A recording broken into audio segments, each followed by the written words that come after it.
flower number 19. So I am going to add a new layer, grab stamp 19 and a dark yellow color, and just go ahead and stamp that right down. I'm gonna make it a little bigger here.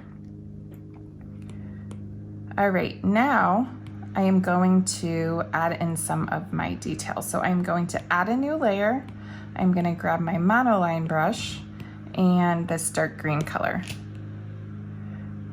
I'm going to make a really thick stem, and usually we drag the stem behind the flower, but for this one I decided to keep it in front. Looks like I went a little shorter. So if you drag and hold your pencil, you get that nice straight line as I've shown you in past videos. And then because this is on its own layer, I can go ahead and shift that into place a little better. And now I'm gonna reduce the size of my monoline brush. I'm gonna draw it and, I'm gonna make it a little skinnier even. I'm gonna draw an arc. 2 finger tap to undo. I don't quite like how that one came out, so I'm gonna redo it a little here. All right, that's better. And then draw a straight line for that one.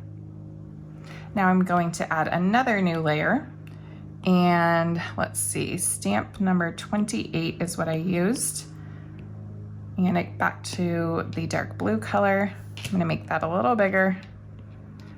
So let's use our arrow tool and adjust it so we can get it just how we like. And so since we did that and we want it to be the same size, we're gonna swipe left, duplicate, and slide each one into place.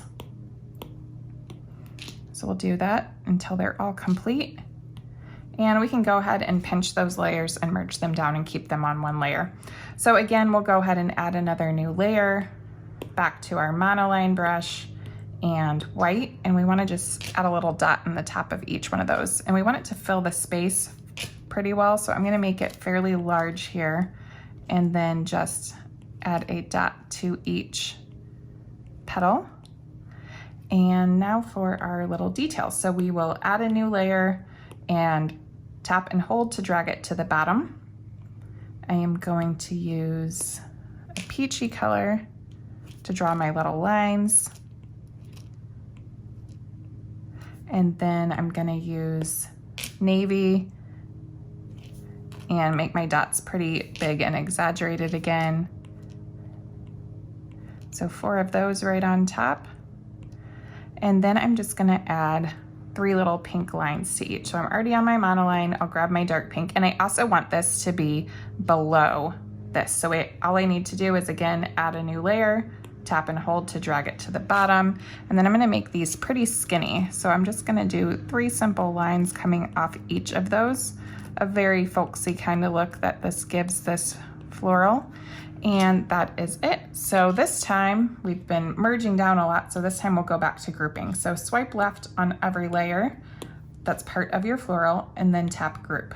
Now you can slide that group close, and that just helps you keep things organized. And I can tap to rename it Flower 19. And now it is all on one layer, but I can still go back and edit each individually really easily. So let's say I wanted to try a different color for my floral. Let's say I wanted to see if the lighter yellow looked better. Boop. All I need to do is tap on that layer, grab a different color, and then you can see easily you can change the colors of different things and see if there's different looks you prefer better. And keeping everything on its own layer makes that super easy to do. So I could go here and really easily change all the colors and different elements. And even by not changing the flower itself at all, you can create a whole new look just by changing the colors.